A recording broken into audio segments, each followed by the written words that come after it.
என்ன வேணும் ஸ்கூலுக்கு எல்லாமே இங்கிருக்கு. Super Saravana stores, Chennai, Madurai, Kovai.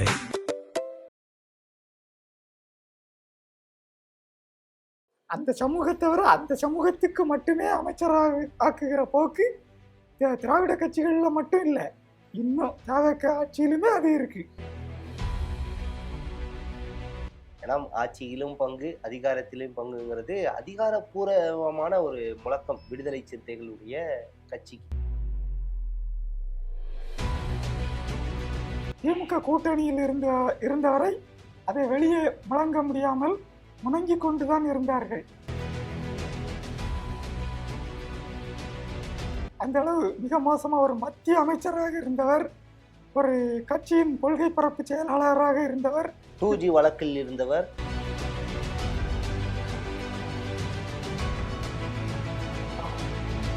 திமுகவில் எப்போதுமே கீழே உள்ளவர்களை ஏவி விட்டு அதை திரும்ப அதை தட்டி கேட்டது போல் கேட்கும் போக்கு எப்போதுமே உண்டு. அவர்களுக்கு பெரும்பான்மை இல்லை, அடுத்தவருடைய தயவு தேவை ஆட்சியை நகர்த்துவதற்கு. திருச்சி கிழக்குல விடுதலை சிறுத்தைகள் கட்சியினுடைய தலைவர் தொல் திருமாவளவர்கள் போட்டியிட வாய்ப்பு உள்ளதா? வாய்ப்பு அது இப்போ கொஞ்சம் முன்னே நாம் பேசியது போல் அப்படி போட்டியிடும் போது தங்கள் கூட்டணியிலிருந்து விலகி எதிரணிக்கு சென்று விட்டார் என்பதனால் அவரை தோற்கடிக்க திமுக தனது ஆளம்பு சேனை என தனது அத்தனையும் களமிறக்கி மும்முரமாக பாடுபடும்.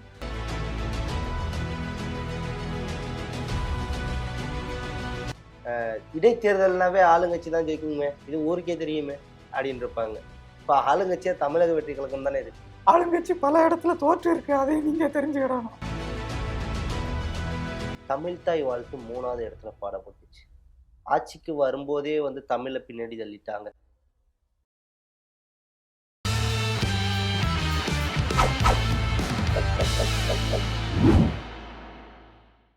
ஜம் தொலைக்காட்சி நேயர்களுக்கு வணக்கம். இன்றைய சிறப்பு நேர்காணலில் நம்மோடு பத்திரிகையாளர் பச்சைமால் கண்ணன் சார் இணைந்துள்ளார். அவரிடம் பல கேள்விகளை முன்வைப்போம். சார் வணக்கம். வணக்கம். எப்படி சார் இருக்கீங்க? நலமாக இருக்கிறோம் சார். விடுதலை சிறுத்தைகள் கடைசியாக தாவேக அமைச்சரவையில் இணைஞ்சிருக்காங்க. குறிப்பாக சொல்லணும்னா, அதாவது விடுதலை சிறுத்தைகள் கட்சியினுடைய துணை பொதுச் செயலாளர், திண்டிவனத்தினுடைய சட்டமன்ற உறுப்பினர் வன்னியரசு அவர்கள் இன்றைக்கு சமூக நீதித்துறை அமைச்சராக பொறுப்பேற்றிருக்கார். அதே போல IUML உடைய பாபநாசம் தொகுதியுடைய சட்டமன்ற உறுப்பினர் ஷாஜகான் அவர்கள் சிறுபான்மையினர் நலத்துறையுடைய அமைச்சராக பதவியேற்றிருக்காங்க. இதை எப்படி பாக்குறீங்க? இது வரவேற்கத்தக்கதுதான். முதன்முறையா கூட்டணி அரசு என்று சொல்லி அதில் காங்கிரஸ் சேர்ந்துட்டு, காங்கிரஸ் ஏற்கனவே தமிழ்நாட்டில் ஆட்சியில் இருந்த கட்சி, ஆனால் இதுவரைக்கும் ஆட்சியில் பங்கேற்காத கட்சி, அதாவது பங்கு கிடைக்காத கட்சி இப்போ முதன்முறை வாய்ப்பு கிடைச்சிருக்கு, வரவேற்கக்கூடியது. ஆனால் சமூக நீதித்துறை என்று சொன்னீர்கள், இது ஒரு சமூகத்துக்கான நீதித்துறை தான். அதான் மற்ற அமைச்சர்கள் எல்லாம் இந்த தமிழ்நாட்டுக்கான மொத்த அமைச்சர்கள் இங்கே பார்க்கலாம். மின்துறைனா தமிழ்நாட்டுக்கான மின்துறை, இதே போல உணவுத்துறைனா தமிழ்நாட்டுக்கான மின்துறை. இந்த விடுதலை சிறுத்தைகளுக்கு கொடுக்கப்பட்டிருப்பது ஆதி திராவிடர் மற்றும் பழங்குடியினர் நலத்துறை. அது ஒரு சமூகத்துக்கான நீதி தான். அப்போ அந்த சமூகத்தவரை அந்த சமூகத்துக்கு மட்டுமே அமைச்சராக ஆக்குகிற போக்கு திராவிட கட்சிகள்ல மட்டும் இல்லை, இன்னும் தவக ஆட்சியிலுமே அது இருக்கு. சார், திராவிட கட்சிகள்ல இல்லைன்னு திமுக கூட்டணி ஆட்சியே கிடையாது, கூட்டணி வச்சு தேர்தலை சந்திப்போம், ஆனா ஆட்சி எங்களோட, இப்படித்தானே இருந்தாங்க. அதை மாற்றில அமைச்சிருக்காரு இன்னைக்கு ஜோசப் விஜய் அவர்கள். திமுக கூட்டணி கட்சிக்கு ஆட்சியில பங்கு கொடுக்கல, ஆனா திமுகவிலையும் ஆதி திராவிடர் பழங்குடியினர் நலத்துறைக்கு அதே சமூகத்தை சேர்ந்த ஒருவருக்கு அந்த கட்சியில நிறைய MLA-க்கள் இருந்தாலும் ஆதி திராவிடர் நலத்துறை ஆதி திராவிடர் ஆட்களுக்கு தான் கொடுப்பாங்க. அதே ஆதி திராவிடர் MLA-க்களுக்கு பிற துறைகளை அங்கேயும் கொடுக்க மாட்டாங்க. அது போலதான் இங்கேயும் ஆயிருக்கு. சார், இங்க நிறைய அமைச்சர்கள் உருவாக்கப்பட்டிருக்குல்ல தமிழக வெற்றி கழகத்துல. வெறும் ஆதி திராவிட நலத்துறைக்கு மட்டுமே அந்த கேட்டகரியான ஆட்களை நியமிக்கல. அவங்க கட்சியில மற்ற மற்ற எஸ்சியில இருக்க ஆட்களுக்கு மற்ற மற்ற மற்ற இலாக்கா ஒதுக்கப்பட்டிருக்கு. இதையும் பாராட்ட தானே செய்யணும். இப்ப இவங்களுக்கு இந்த இது கொடுத்துருக்காங்கன்னா அதிகபட்சமாக இவங்க போராடக்கூடிய ஒரு விஷயம் ஆதி திராவிடர்களுக்கு அவங்களோட உரிமை வேணும்னு தான் நிறைய முழக்கங்களை வச்சாங்க. இப்ப அவங்க வீட்டுல பிரச்சனைனா அந்த வீட்டுல இருக்க ஒருத்தங்க மெம்பரா இருந்தா தானே அவங்க வீட்டுல இருக்க பிரச்சனையை பார்க்க முடியும். அவர்களின் பிரச்சனையை தீர்க்கக்கூடிய அப்படின்னு பாத்தீங்கன்னா ஐயுஎம்எலுக்கு சிறுபான்மையினர் நலத்துறை ஆதவ அர்ஜுனா அவர்கள் வந்து இன்னைக்கு சொல்லியிருக்காரு. அமைச்சர் ஆதவ அர்ஜுனா ஒரு விஷயம் வந்து சொல்லியிருக்காரு. முஸ்லிம்களோட சிறு வயதிலிருந்தே முஸ்லிம்கள் படக்கூடிய கஷ்டங்கள் எல்லாம் நிறைய வந்து பார்த்தவர் ஷாஜகான் அவர்கள். கண்டிப்பா முஸ்லிம்களுக்கு நல்லதை செய்வார். அதனாலதான் அவர் சிறுபான்மை நலத்துறை சொல்லியிருக்காரு. அப்ப பொருத்தமாகத்தான் கொடுத்திருக்காங்க. சரி, ஓகே சார். அதே மாதிரி திருமாவளவன் அவர்கள் காலைல வந்து தலைமைச் செயலகத்துல கொண்டு போய் வன்னியரசு அவர்களை அமைச்சர் சீட்ல வந்து உட்கார நீண்ட நாள் முழக்கம். ஏன்னா ஆட்சியிலும் பங்கு அதிகாரத்திலும் பங்குங்கிறது அதிகாரப்பூர்வமான ஒரு முழக்கம் விடுதலை சிறுத்தைகளுடைய கட்சிக்கு. அது நிறைவேற்கு திருமாவளவனுடைய பல நாள் கனவு நிறைவேறிருக்கு. ஆமா, அந்த முழக்கத்தை அதாவது அவர்கள் மனத்தில் உள்ளூர வைத்து கொண்டாலும் திமுக கூட்டணியில் இருந்தவரை அதை வெளியே முழங்க முடியாமல் முணங்கி கொண்டுதான் இருந்தார்கள். இப்போது அந்த முழக்கம் வெற்றி முழக்கமாகி இருக்கிறது. ஆனதுடன் மட்டுமல்லாமல் கோட்டையில் சென்று தனது அமைச்சரை இருக்கையில் அமர வைத்துள்ள பெயரையும் அவர் பெற்றுள்ளார். சென்று முதலமைச்சருக்கும் பூங்கொத்து கொடுத்து வாழ்த்து தெரிவித்துள்ளார். இது அவரை பொறுத்தளவில் அரசியலில் அவர் கட்சி தொடங்கி இவ்வளவு நாள் அதிமுக கூட்டணிக்கு திமுக கூட்டணிக்கு மாறி மாறி சென்றாலும் இப்போது அந்த அவரின் இலக்கான அதிகாரத்தை நோக்கிய பயணம், ஆட்சியிலும் அதிகாரத்திலும் பங்கு என்ற அந்த முழக்கத்துக்கு இன்று வெற்றி கிடைத்திருக்கிறது. அந்த கனவு நனவான நாள் இன்று. Okay sir. ஒரு புறம் வந்து திமுக அதாவது மதசார்பற்ற முற்போக்கு கூட்டணியிலிருந்து வெற்றி பெற்றவங்க தான் இவங்கலாம். ஓகேங்களா? அதற்கு ராசா அவர்கள் காலைல ஒரு ட்வீட் போட்டிருந்தார். போட்டு டெலிட் பண்ணிட்டாரு. பாத்தீங்களா? ஆமா, பார்த்தோம். அது அரசியல் நாகரிகம் மட்டும் இல்ல, மனித ஒரு பெண்களுக்கு எதிரான பதிவு. அந்த அளவு மிக மோசமா ஒரு மத்திய அமைச்சராக இருந்தவர், ஒரு கட்சியின் கொள்கை பரப்பு செயலாளராக இருந்தவர், 2G வழக்கில் இருந்தவர். இல்ல அதை சேர்க்கணும்ல அந்த வரிசையில. அதை சேர்ப்பது அந்த வழக்கில் இருப்பவர் ஊழல் செய்வார் அப்படி சொல்லலாம். ஆனால் கொள்கை பரப்பு செயலாளராக இருந்தவர், மத்திய அமைச்சராக இருந்தவர், மிகவும் கண்ணியமாக அனைவரையும் மதிக்க தெரிந்தவராக இருக்க வேண்டும். அப்படிப்பட்டவர் இப்படி மதிப்பு குறைவாக பதிவிட்டு விட்டாரே என்று சொல்ல வந்தேன். ஓகே.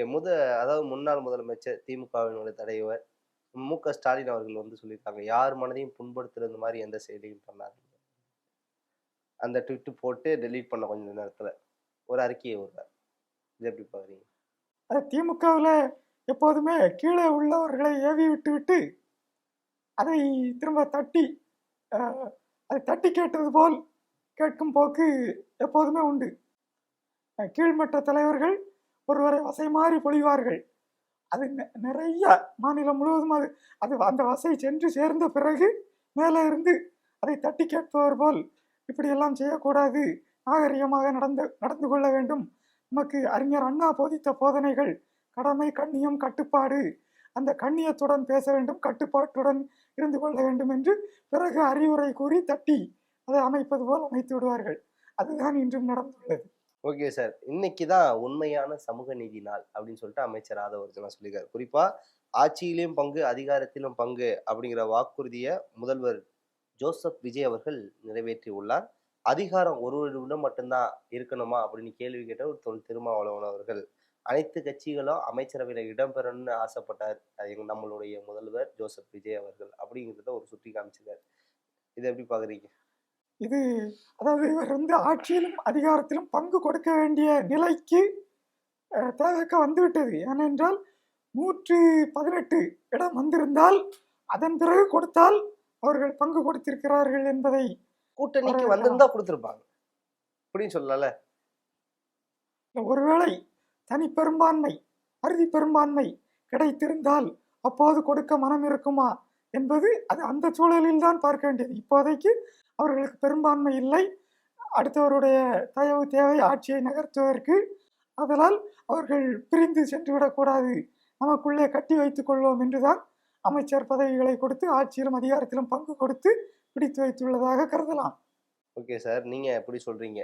அதே அமைச்சர் ஆதவ அர்ஜுனா சொல்றாரு, பதவிக்கு ஆசைப்படுபவர் திருமா அல்ல அப்படிங்கிறாரு.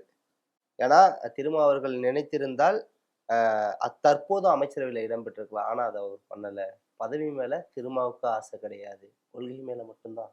இல்ல அவர் பதவிக்கு வருவதென்றால் இப்ப இனி வரணும் என்று வர வேண்டும் என்றால் ஒரு இடைத்தேர்தலில் போட்டியிட்டாக வேண்டும். அதற்கு ஒரு தொகுதி காலியாக இருக்க வேண்டும். அந்த தொகுதியில் அது தனி தொகுதியா பொது தொகுதியா என்று வரும். அதில் இவர் போட்டியிட்டால் இவரை வீழ்த்துவதற்கு இப்போ அவரை வெற்றி பெற செய்வதற்கு ஆளுங்கட்சி முயலும். அதே நேரத்தில் இவர் எந்த கூட்டணியில் இருந்து பிரிந்து வந்திருக்கிறாரோ அந்த கூட்டணி அவரை வீழ்த்துவதற்கு களமிறங்கும். அப்போது அவரின் வெற்றி வாய்ப்பு இருக்கிறது. முதலில் பதவியேற்றுக் கொண்டு அதை 6 மாதத்துக்குள் தேர்தலை சந்திக்க வேண்டும். அதை தக்க வைப்பதற்கு சட்டமன்ற உறுப்பினராக வேண்டும். அது வந்துவிட முடியாது. அது விவாதிக்கப்படவில்லை. அவர் பதவி ஏற்கவில்லை, உள்ளே வரவில்லை. அதனால் இது விவாதத்துக்கு வரவில்லை. ஒருவேளை அமைச்சர் பதவி ஏற்றிருந்தால் இந்த சிக்கல்களை எல்லாம் அவர் எதிர்கொள்ள வேண்டும்.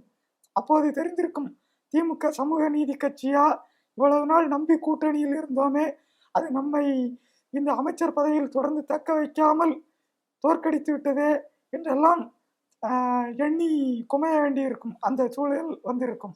இன்னும் ஒரு தகவல் அப்பப்போ வந்துடுது. திருச்சி கிழக்குல விடுதலை சிறுத்தைகள் கட்சியினுடைய தலைவர் திருமாவளவர்கள் போட்டியிட வாய்ப்பு உள்ளதா? ஏன்னா இப்ப அதாவது நாடாளுமன்ற உறுப்பினராகவே இருந்த திருமாவளவன் அவர்கள் இந்த சட்டமன்ற தேர்தலில் காட்டுமன்னார் கோயிலில் போட்டியிட விருப்பப்பட்டார். ஆனா திரும்ப பாத்தீங்கன்னா அந்த தொகுதியை காங்கிரஸ்ல இருந்து வந்தவருடைய மகன் ஜோதிமணிக்கு கொடுக்கப்பட்டது. அவர் இன்னைக்கு எம்எல்ஏவா இருக்க. ஆமா. அதனால தமிழ்நாட்டு அரசியல்ல திருமாவர்கள் திருச்சி கிழக்குல போட்டியிட வாய்ப்பு இருக்கா? வாய்ப்பு அது இப்போ கொஞ்சம் முன்ன நாம பேசியது போல் அப்படி போட்டியிடும் போது தங்கள் கூட்டணியிலிருந்து விலகி எதிரணிக்கு சென்று விட்டார் என்பதனால் அவரை தோற்கடிக்க திமுக தனது ஆளம்பு சேனை என தனது அத்தனையும் களமிறக்கி மும்முரமாக பாடுபடும். வெற்றி பெற செய்வதற்கல்ல, தோற்கடிப்பதற்கு. ஓகே சார், இப்ப தமிழக வெற்றி கழகத்தினுடைய அமைச்சரவையில இடம்பெற்றிருக்காங்க. இப்ப இந்த இடைத்தேர்தலில் தமிழக வெற்றி கழகமும் திருமாவளவர்களுக்கு சப்போர்ட்டா தானே இருக்கும். திருச்சி கிழக்குல இப்ப இந்த ஜோசப் விஜய் அவர்கள் வெற்றி பெற்றிருக்காங்க. திருச்சி திமுக கோட்டைனாங்க. கோட்டையில பல இடத்துல ஓட்டையை போட்டிருக்காங்க. சென்னை திமுக கோட்டைனாங்க. இங்கேயும் 2 தொகுதியை மட்டும் விட்டுட்டு மீத எல்லாத்துலயும் கோட்டையை போட்டிருக்காங்க. இப்போ நீங்க சொல்வது போல ஆளுங்கட்சி இப்ப ஆட்சி அமைச்சிட்டு, அதுவும் அவர்கள் வெற்றி பெற்ற தொகுதி மீண்டும் வெற்றி பெற முடியுமான்னா அது கட்சியினுடைய பலத்துல இல்லை, மக்களுடைய எண்ணத்துல இருக்குது.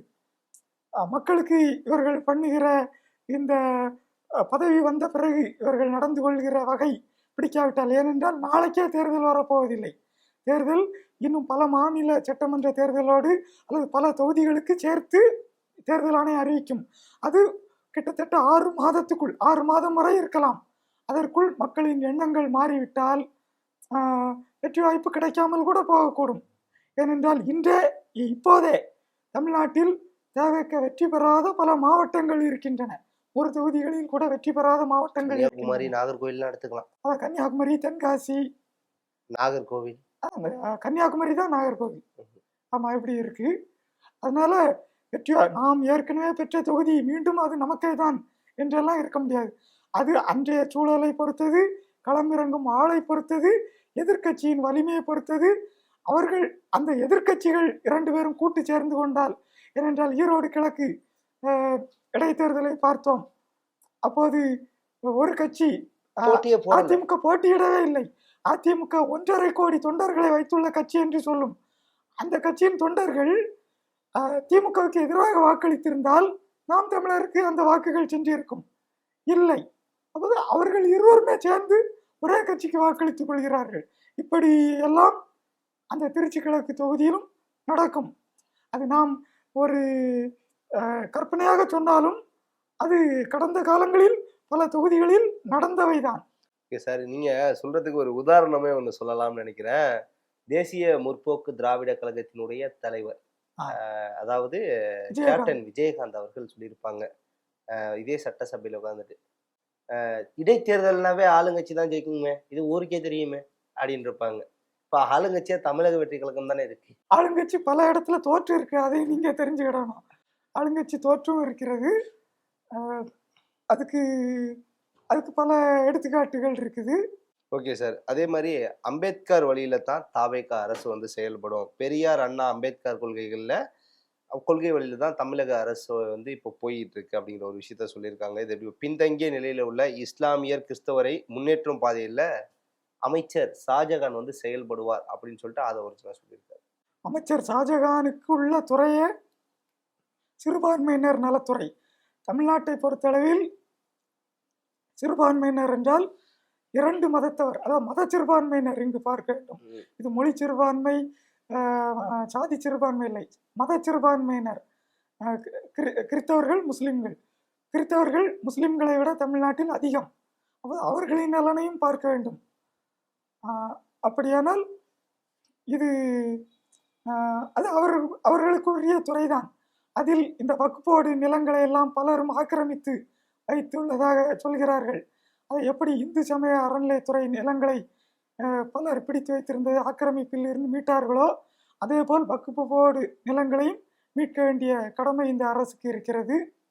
அதுபோல் ஏற்கனவே இஸ்லாமிய அமைப்புகள் நெடுங்காலமாக திமுகவுக்கு தொடர்ந்து அவர்கள் வாக்களித்து வந்ததே அந்த தண்டனை காலம் முடிந்தும் சிறையில் உள்ள சிறை கைதிகளை, இஸ்லாமிய சிறை கைதிகளை விடுதலை செய்ய வேண்டும் என்று.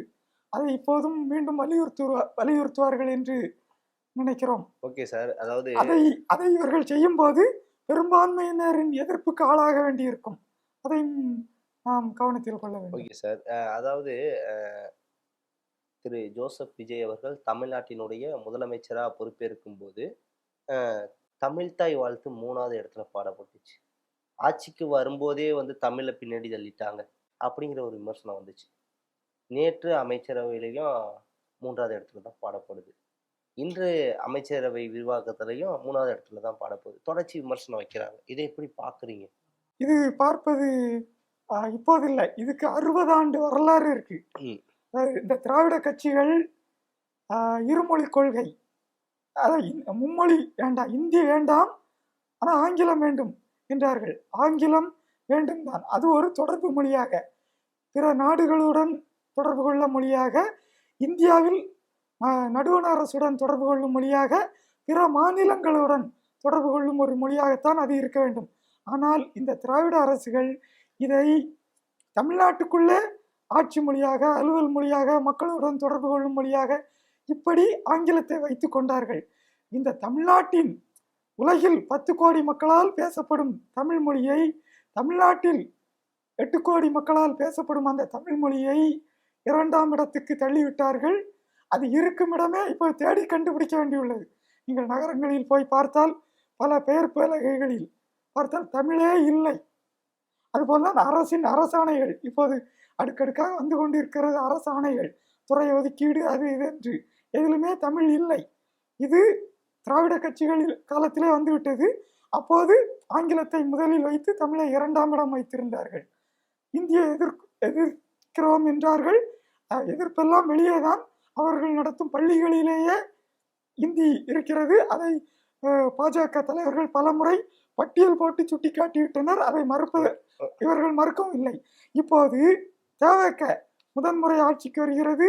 அதன் ஆட்சி நீடிக்க வேண்டும் என்றால் மாநில ஆளுநர், நீதிமன்றங்கள், மத்திய அரசு, அதாவது இப்போது இருக்கும் சட்டமன்ற உறுப்பினர்கள் தயவும் மட்டுமல்லாமல் மத்திய அரசு, ஆளுநர், நீதிமன்றங்கள் இவர்களின் ஆதரவு, இவர்களின் தயவெல்லாம் அதற்கு தேவைப்படுகிறது. அதனால் மத்திய அரசின் கொள்கையான அந்த மும்மொழி கொள்கைக்கு கட்டுப்பட்டு இருக்கிறார்கள் என்று சொல்லலாம். Okay sir. அதாவது ஆதவர்ஜுனா அவர்கள் ஒரு விளக்கம் ஒன்று கொடுக்குறாருங்க. என்னன்னா, இன்னைக்கு வந்து பேசும்போது முதல்வர் ஜோசப் விஜய் அவர்கள் ஆளுநரை சந்திச்சு ஒரு 5 நிமிஷம் பேசினாரு தமிழ்தாய் வாழ்த்துல அப்படின்னு. உள்துறை செயலகத்தோட அறிக்கையை அடிப்படையாக கொண்டுதான் நாங்க இந்த செயல்பாட்டுல இருந்தோம் அப்படிங்கிறத சொல்றாரு. மு.க. ஸ்டாலின் வந்து முதல்வரா இருந்தபோது உயர்நீதிமன்ற நீதிபதிகள் பதவியேற்பு விழால வந்தே மாதரம் தான் முதல்ல பாடப்பட்டுச்சுன்னு சொல்றாங்க. வந்தே மாதரம் பாடுவதில் ஒன்றும் தப்பில்லை. நமக்கு தேசிய கீதம் பாடிக்கொண்டிருக்கிறோம், ஜனகணமன, அது வங்க மொழி. அதேபோல் வந்தே மாதரம் இது வேற்றுமொழி தான். இந்த 2 பாடல்களை நாம் பாடும்போது அதன் பொருள் இல்லாமல் பாடி வருகிறோம். ஒன்று அதை தமிழில் மொழிபெயர்த்து கொடுத்தால் அது மொழி திணிப்பாக கருதப்படாது, தாய்நாட்டு வணக்கமாக கருதப்படும். ஆனால் இன்று அதை பிற மொழிகளில் அதன் பொருளே நமக்கு தெரியாமல் பாடிக்கொண்டிருக்கிறோம். இதனால் தான் அது எதிர்ப்புக்கு ஆளாகிறது. சார், இப்ப உங்களை பத்திரிக்கையாளர் தாண்டி ஒரு சிறந்த தமிழ் பற்றாளர், ஓகேங்களா? ஆ, நீங்க சொல்லுங்க. அதாவது வந்தே மாதரம் முழு வெர்ஷன் பாடப்படுது, ஆமா. ஆனால் தமிழ் தாய் வாழ்த்து சுருக்கப்பட்ட, அதிலும் வெட்டப்பட்ட பகுதிதான் இது. இந்த சுருக்கப்பட்டது வெட்டப்பட்டது என்பதே இன்றைய ஆட்சியாளர்களுக்கு தெரியுமா என்று தெரியவில்லை. அதை அதை முதலில் சொல்லலாம். இந்த வந்தே மாதரம் பாடலில் சுருக்க பகுதி எனக்கும் தெரியும். எப்படி என்றால் அது வானொலியிலும் தொலைக்காட்சியிலும் காலை 5:55க்கு வானொலி தொடங்கும் போது இசைப்பார்கள். அதில் இருந்து படித்து கொண்டது. அதுபோல் இந்த தமிழ்த்தாய் வாழ்த்து முழு பகுதியை தமிழ்நாட்டு பாடநூலில் கூட வைக்கவில்லை. அங்கே சுருக்கப்பட்ட பகுதி இருக்கிறது. சுருக்கப்பட்ட பகுதிக்குள்ளும் ஒரு 5 அடிகளை வெட்டித்தான் அதை சேர்த்திருக்கிறார்கள். அது இப்போது ஆட்சியாளர்கள் அல்லது பொதுமக்கள் தெரிந்து கொள்வதற்காக அந்த 5 அடிகளையும் கூட நான் சொல்கிறேன். இருந்த பெரும் தமிழனங்கே அப்படி வரும். அதற்கு பிறகு பல்லுயிரும் பல உலகும் படைத்தளித்து துடைக்கினும் ஓர் எல்லையறு பரம்பொருள் முன் இருந்தபடி இருப்பது போல் கன்னடமும் கலிதெலுங்கும் கவின் மலையாளமும் துளுவும் உன்னுதரத்து உதித்தெழுந்து ஒன்று பல ஆயிடினும் ஆரியம்போல் உலக வழக் அழிந்தொழிந்து செதையா உன் சீரிழமை திறமையென்று செயல் மறந்து வாழ்த்துதுமே. இதை எழுதியவர் பெரிய தத்துவ மேதை. அவர் திருவனந்தபுரம் கல்லூரியில் தத்துவ பேராசிரியராக இருந்த சுந்தரம் பிள்ளை. அவர் இங்கே திருவனந்தபுரம் என்றது மலையாளத்தார் என்று பார்த்துவிடக்கூடாது. அவர் திருநெல்வேலியை சேர்ந்தவர். அவர் அங்கே இருந்தார், பெரிய தத்துவ மேதை. அவர் எழுதிய ஒரு பாட்டை ஒன்று பயன்படுத்தக்கூடாது, அல்லது பயன்படுத்த வேண்டும் என்றால் அவர் வைத்தது போல அப்படியே கையாள வேண்டும். அதில் 5 அடிகளை எடுத்துவிட்டுத்தான் கருணாநிதி அப்போது இதை தமிழ் தாய் வாழ்த்தாக வைத்தார். அது மாபெரும் தவறு. அப்படி வெட்டப்பட்டது என்பது இன்று இருக்கும் தவக ஆட்சியாளர்களுக்கு தெரியுமா என்பது தெரியவில்லை. இந்த வாழ்த்துதுமே என்று சொன்னோமே, அதன் பிறகு ஒரு 24 அடி இருக்கிறது. அதில் வள்ளுவர் செய் திருக்குறளை மறுவர நன்கு உணர்ந்தோர்கள் உள்ளுவரோ மனுவாதி ஒரு குலத்துக்கு ஒரு நீதி, இப்படி இருக்கிறது. எங்கு மனு நீதியை கடுமையாக சாடியுள்ளது, வள்ளுவத்தை மிகவும் உயர்த்தி உள்ளது. அதாவது மனு நீதி என்பது சாதிக்கு ஒரு நீதி. ஒரு கொலையை ஒரு நடுத்தர சாதி கீழ் சாதி என்று கூறப்படுபவன் செய்தால், அது அவன் கையை வெட்டினால் கண்ணுக்கு கண் பல்லுக்கு பல், கொலைக்கு கொலை, இப்படி செய்ய வேண்டுமா? அதே பிராமணர்கள் செய்தால் அவர்களை கொல்லக்கூடாது, அவர்களை ஊரை விட்டு விரட்டிவிட வேண்டுமா? இப்படி சாதிக்கு ஒரு நீதி சொல்வது அந்த மனு நீதி. அப்படிப்பட்ட நீதி இருக்கக்கூடாது. பிறப்புக்கும் எல்லா உயிர்க்கும் எல்லாருக்கும் சம நீதி என்று சொல்லும் வள்ளுவத்தையும் தமிழ் நெறியையும் உயர்வாக பாடியுள்ளது இந்த. அப்போ தமிழ் நெறியை இப்போது வந்தே மாதரத்தை 50-70 அடிகள் இருந்தாலும் மொத்தத்தையும் பாடினாலும் கூட அதன் ஓரடிக்கு கூட தமிழருக்கு பொருள் தெரியாது. ஆனால் இந்த தமிழ்த்தாய் வாழ்த்தை பாட பாட தமிழ் நெறியில் உள்ள அந்த உயர்வு தமிழ் மக்களை சென்று சேரும். இனியாவது இந்த தவக அரசு அந்த தமிழ்த்தாய் வாழ்த்தை முழுமையாக பாட ஏற்பாடு செய்து அந்த தமிழ் அறத்தை பிஞ்சு நெஞ்சங்களில் புகுத்த வேண்டும் என்று நான் கேட்டுக்கொள்கிறேன். Okay sir. அதாவது இப்ப இறுதியா கேட்டுக்கிறேன். மதசார்பற்ற அமைச்சரவை இது. அதாவது அண்ணா கண்ட கனவு அமைச்சரவை தான் தாவேகாவினுடைய அமைச்சரவைன்னு அமைச்சர் ஆதவ அர்ஜுனா சொல்லியிருக்காரு. குறிப்பா 28 வயசு பெண்ணும் இன்றைக்கு அமைச்சராக இருக்காங்க. அதான் ரொம்ப யங்ஸ்டர்ஸை வச்சு அமைச்சரவை கட்டமைச்சிருக்காங்க. இதை எப்படி பாக்குறீங்க? குறிப்பா அவங்களோட செயல்பாடுகளையும் பார்க்கலாம். இந்து அறநிலையத்துறை அமைச்சராக ஸ்ரீரங்கம் தொகுதியில் போட்டியிட்டு வெற்றி பெற்ற சட்டமன்ற உறுப்பினர் ரமேஷ் அவர்கள் தேர்ந்தெடுக்கப்பட்டிருக்காங்க. அதெல்லாம் எப்படி பாக்குறீங்க? பார்ப்பது, அதாவது இதில் இளையோர்கள் தேர்ந்தெடுக்கப்பட்டுள்ளார்கள் என்பது புதிதல்ல.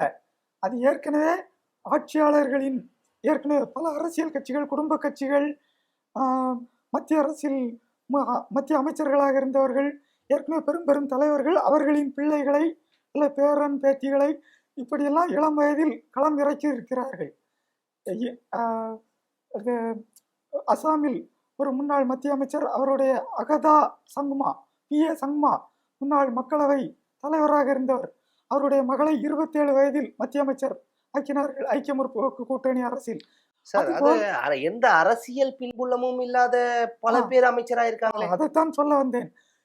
இவர்கள் ஒரு ஊராட்சி மன்ற உறுப்பினராக கூட தேர்ந்தெடுக்கப்படாதவர்கள் மட்டுமல்ல, ஊராட்சி மன்ற உறுப்பினர் பதவிக்கு கூட போட்டியிடாதவர்கள் நேரே சட்டமன்ற தேர்தலில் போட்டியிட்டு சட்டமன்ற உறுப்பினரும் ஆகி அமைச்சரும் ஆகிவிட்டார்கள். இது ஒரு மாபெரும் சாதனை தான், வியப்புக்குரியது தான், பாராட்டுக்குரியது தான். Okay sir. குறிப்பா இந்த காரைக்குடியில் போட்டியிட்டு சீமானை எதிர்த்து வென்ற பிரபு, டாக்டர் பிரபு அவர்கள், அமைச்சர் பிரபு, ஆ, கனிம வளத்துறை அமைச்சர் பிரபு ஒரு உத்தரவு ஒன்று போட்டிருக்காரு. ம், தமிழ்நாடு ஃபுல்லா இருக்க எல்லா கல்குவாரிகள்லயும் ரைடு போகணும் ம். அப்படிங்கிற ஒரு உத்தரவை சொல்லியிருக்காரு. இது எப்படி பாக்குறீங்க? இந்த எல்லா கல்குவாரிலையும் ரைடு போவதென்றால் கடந்த காலத்தில் எவ்வளவு கற்கள் கொள்ளையடிக்கப்பட்டன என்பதை கணக்கிட்டு கொள்ளை அடித்த நிறுவனத்திடமிருந்து அதை மீட்க வேண்டும், இழப்பீடு பெற வேண்டும். அப்படி கொள்ளையடிக்கப்பட்டதில் அவர்கள் ஆட்சியாளர்களுக்கும் பலருக்கும் பங்கு கொடுத்திருப்பார்கள். அவர்கள் என்னிடமிருந்து இப்போது பிடுங்கி விட்டார்கள், நீங்கள் வாங்கியதை தாருங்கள் என்றால் திரும்ப கொடுக்க மாட்டார்கள். அப்போ இது அதை மீட்பது ஒரு புறம். இனி இவர்கள் ஆட்சியில் இதே கற்கொள்ளை நடக்காமல் அந்த இழந்ததை மீட்காவிட்டாலும் இருப்பதை காப்பது அது மிகப்பெரிய கடமை. அதை இவர்கள் செய்ய வேண்டும் என்று கேட்டுக்கொள்கிறேன். அது மட்டுமல்ல, இன்று நாளிதழில், முன்னணி நாளிதழில் வெளிவந்துள்ளது ஒரு செய்தி. திருச்செந்தூரில் வழிபாடு ஒரு காலத்தில் கூட்டம் இல்லாமல் இருந்து போனால் உடனே கும்பிட்டுட்டு வெளியே வரலாம். இப்போது பல தடுப்புகள் அப்படியே எல் போல நிறைய சுத்தி கம்பிகளை போட்டு வச்சு ஒரு செயற்கையான நெருக்கடியை உருவாக்கி கூட்டத்தை உருவாக்குனதும். அப்போ சீக்கிரம் போய் கும்பிடணும்னா அதிக பணம் கொடுத்தா உடனே போயிடலாம். இப்படி ஒரு செயற்கையான கூட்டம் உருவாக்கி கட்டணம் வாங்குறாங்க. அந்த கட்டணம் பெறுவதில், அதுவும் அதிக கட்டணம்லாம் இல்லை, 100 ரூபா கட்டணம் பெறுவதில் மட்டுமே ஒரு பெண், மேனகை, ஒரு அதுல பல பேர் அந்த இருக்கையில் அமர்ந்து கொடுக்குறாங்க. இந்த மேனகை அமரும் போதுதான் இந்த முறைகேடு செய்ததா வருது. அது 25 லட்சம், 25,24,100 ரூபா. ஏன்னா 100 ரூபா தானே, இதுல 50 ரூபா 80 ரூபான்னு வந்து முடிஞ்சா அது ஊழல் இல்லைன்னு ஆயிரும். 100 ரூபா மடங்குல முடியுது, அது உண்மைதான். அதனால இதை நம்ப வேண்டியிருக்கு. எப்படின்னா, எல்லாரும் முருகனுக்கு நாம போய் மொட்டை போடுவோம். இந்த பெண் முருகனுக்கே மொட்டை போட்டிருக்காங்க. முருகன் கோயிலில் வச்சு முருகனுக்கே மொட்டை போட்டு விட்டுருக்காங்க. இது அந்த ஒரு கோயில்லையும் தான் போட்டாங்களா, இல்லை பழனிமலை முருகனுக்கும் திருப்பரங்குன்றம் முருகனுக்கும் திருத்தணி முருகனுக்கும் திருவரங்கம் மற்ற ஊர்களில் உள்ள பெருமாளுக்கும் பல ஊர்களில் உள்ள சிவனுக்கும் போட்டிருக்காங்களாங்கிறத இந்த இந்து அறநிலையத்துறையும் ஆராய்ந்து பார்க்கணும். இது போல இந்த முட்டை கொள்முதல், பிறகு மின்சார கொள்முதல், சாராய கொள்முதல், இப்படி இந்த அரசுக்கு எத்தனை அமைச்சர், எத்தனை துறைகள் இருக்கோ அத்தனை துறைகளிலும் ஊழல் இருக்குதான்னு பார்த்து அதை மக்களுக்கு எடுத்துரைக்க வேண்டியது இந்த அரசின் கடமை. அதே ஊழலை, அந்த ஊழலை வெளிப்படுத்துதாங்களோ இல்லையா, அதே ஊழலை திரும்ப செய்யாம இருப்பது அது மிகவும் கவனத்துக்குரியது. பதவி இருக்கும் போதே சொல்லிட்டாருல்ல சார், மக்கள் பணத்தை நான் ஒரு ரூபா எடுக்க மாட்டேன், என் கூட இருக்கவங்க அந்த எண்ணத்தை வச்சா உடனே அழிச்சிருங்க. அது ஒரு நல்ல சொல் தான். அதை செயல்படுத்தி காட்டணும். அதுதான் மக்களுக்கும் நாட்டுக்கும் நல்லது. சிறப்பான தகவலுக்கு ரொம்ப நன்றி சார். நன்றி, வணக்கம்.